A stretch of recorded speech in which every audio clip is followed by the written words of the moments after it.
Good morning. Today is Friday, August 16th, 2024. Isn't it incredible how quickly our mood shifts?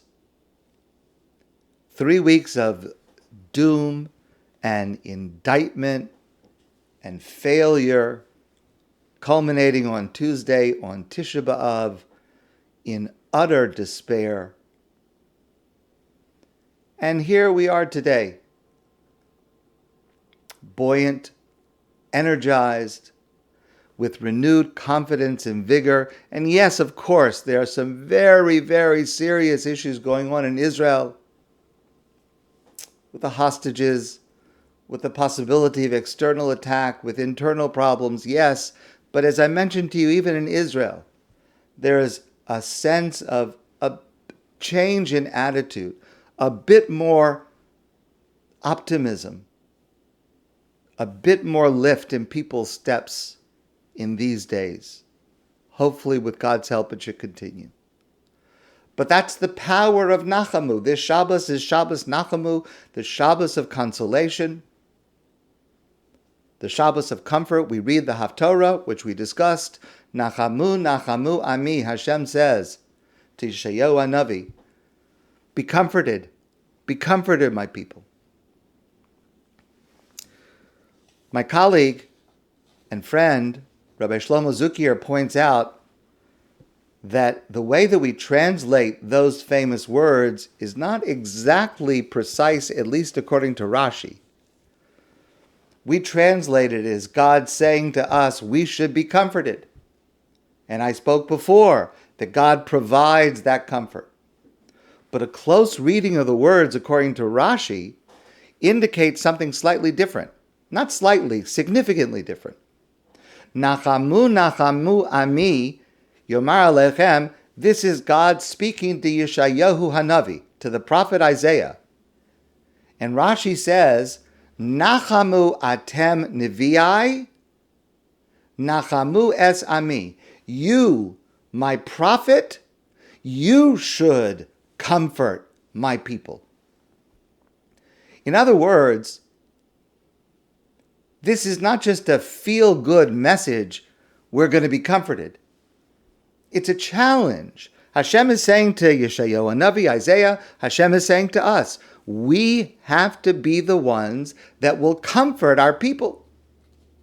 We have to help our people see that God's redemption is at hand.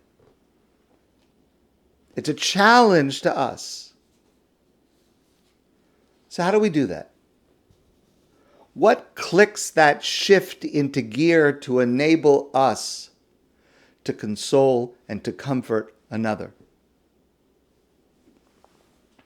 In other words, what power is it that this Shabbos has in potential that is making itself available to us to help each other? I want to suggest to you that it is a power that every single one of us has, and we see it demonstrated by God in the Haftorah. In the Haftorah, we have a famous line, Kol Koreh.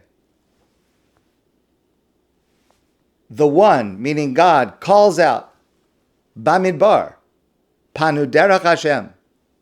In the desert, prepare the way for God. Yashru ba'arava, make straight the path through the desert. Mesila le'Elokeinu, a highway for God. Make a direct path to be able to come close to God. Kol gei yinaseh, every valley will be lifted up. V'chol har gavoa yishapelu. So every valley will be lifted up, and every mountain will be flattened. V'hayu ha'akov lemishar, and that which is crooked will be straight. V'harchasim levika, and the rough places will be made smooth. In other words, what God is saying to us is that God is convinced that we are worthy, and God acts on that, and God is convinced that we can overcome our past failures, and we can succeed, and we can triumph, and we can make it that our path is no longer crooked, but it's straight. It's no longer deep and hilly, which makes it difficult, but flat. God believes in us even when we don't believe in ourselves. That's the message of the Haftorah. And that's what turns the tide. And this is a power that every one of us has to believe in someone else. Someone else who may not believe in themselves. Every one of us is capable to help another triumph in spite of their past defects or failures. And there is someone who can do it for us. It goes in both ways. And to find the right way, to find the right words to encourage someone at exactly the right moment is actually so easy if we are sensitive and if we're generous. So I want to share this story with you. It's an incredible story that I heard from Rabbi Biderman. It concerns a noted rabbi in Yerushalayim. His name is Rabbi Reimer. And Rabbi Reimer is a Torah scholar, and he's a teacher at a yeshiva, an academy of higher Torah learning in Yerushalayim. It happens that the yeshiva is run by his father. So Rabbi Reimer Sr. has this school with lots of students, and his son, Rabbi Reimer Jr., is one of the teachers. Now, this young Rabbi Reimer, the teacher, one day sees in the street a young man who is now a married man. But 3 years earlier, this young man was his student. So he's now seeing his student 3 years after he finished teaching him. And when Rabbi Reimer sees this young man, he remembers that when he was his student, he was not a very serious student. He was smart, but he really never put in the effort. And Rabbi Reimer had met his father-in-law, who was a simple Jew, not learned in a Jewish manner, a good person, but a simple person. And now he sees this boy 3 years later. So he says hello to him, his student from 3 years ago. Hello. How are you? What are you doing? And the boy says, well, thank God, I'm doing very well. As you know, I'm married now for 3 years, and I am a Rebbe, a teacher in a yeshiva. And he gives Rabbi Reimer, his former teacher, the name and the place, and it's a very prestigious position. This young man who 3 years ago was in his class and didn't appear that he was going to amount to anything, in scholarship for sure, and now 3 years later, he's telling him he's got this position of really incredible prestige. Obviously, such a position would only go to an outstanding scholar. And so Rabbi Reimer says to his former student, says, I'm very impressed. And this young man says, thank you. And he says to his old teacher, and it's all because of you. It's all because of me? What do you mean?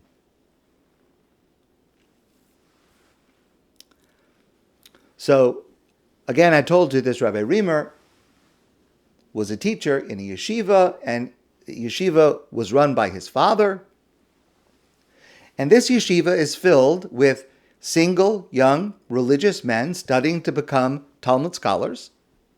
And obviously, with that demographic, many of these young men get married, get engaged, and married during their time studying in this yeshiva. They're the age, it's the time, And so there are lots of, thank God, there are lots of engagements and marriages among the student body of this yeshiva.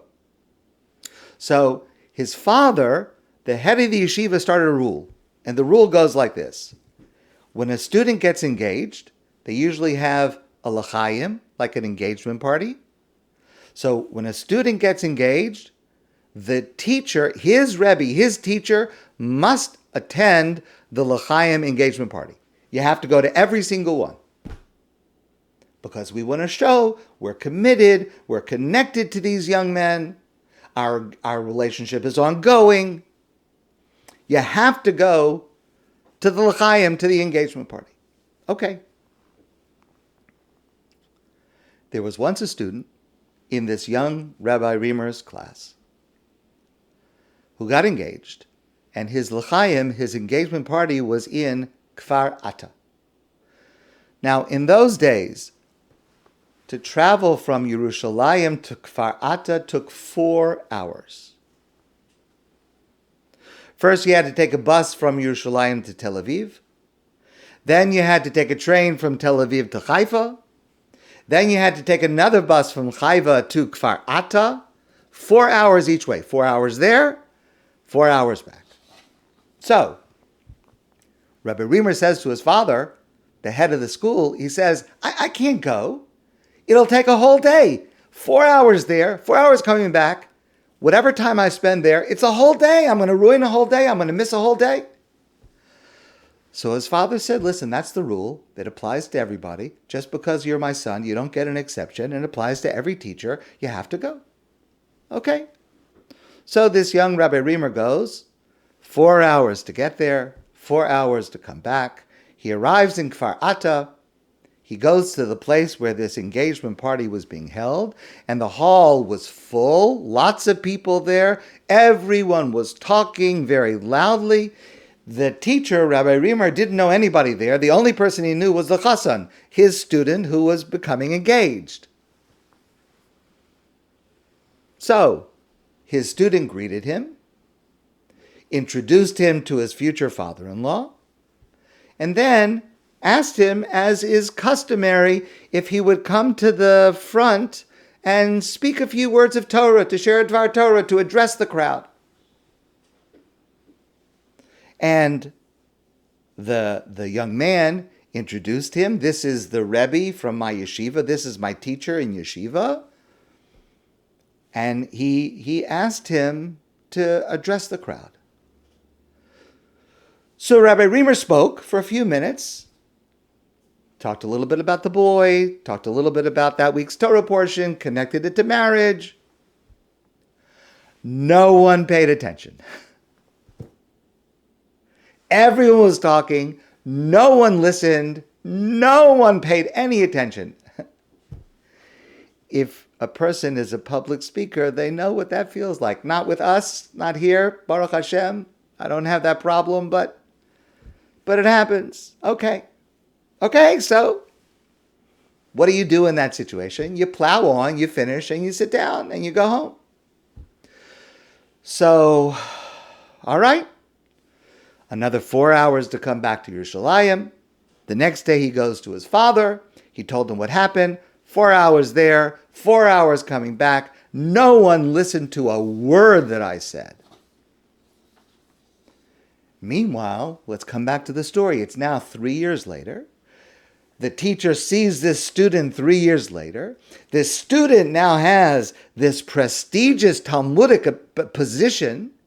And the student says to his teacher, and it's all because of you. So the teacher says to him, what did I do?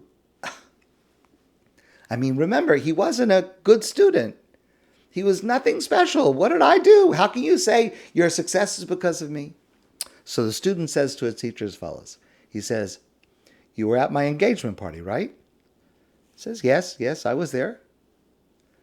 He said, and you gave a Dvar Torah, you spoke, right? He says, yes, I spoke at the engagement party. And he says, and no one was listening, right? Because everyone was talking, right? No one was listening. He says, yes, that's exactly true. No one was listening. But there was one person who was listening. My future father-in-law. And my future father-in-law heard you say that I am a Talmud Chacham, a Torah scholar. Now, it wasn't true at that time. It was, let me be kind, it was an exaggeration. But my future father-in-law heard you say that I'm a Talmud Chacham. And you know what happened? He told his daughter, who was marrying this young man, do you know that you are marrying such an accomplished scholar? And his daughter took it seriously. And his father-in-law took it seriously. Wow, this match we are marrying into a young man who is a serious Torah scholar. And they treated him as a scholar. They respected the learning that he shared.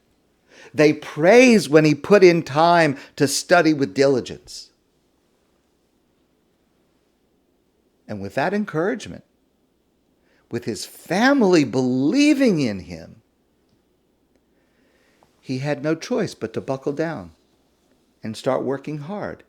And he succeeded because he was smart. He just wasn't motivated. But his family, his wife's family, who they themselves were not scholarly people, but they believed in him that he was a scholar. And that was the motivation he needed to become one. Every one of us can do it for someone else in some way. If we find the right moment, the right words, try it. Do it for someone. Maybe just a word of encouragement. Treat someone like you believe they can succeed. And you will be amazed at the powerful effect your words may have. My friends, I wish you a great day and a beautiful, uplifting Shabbos, and with God's help, a quiet, peaceful Shabbos for all of the Jewish people. And I look forward to seeing you soon in person.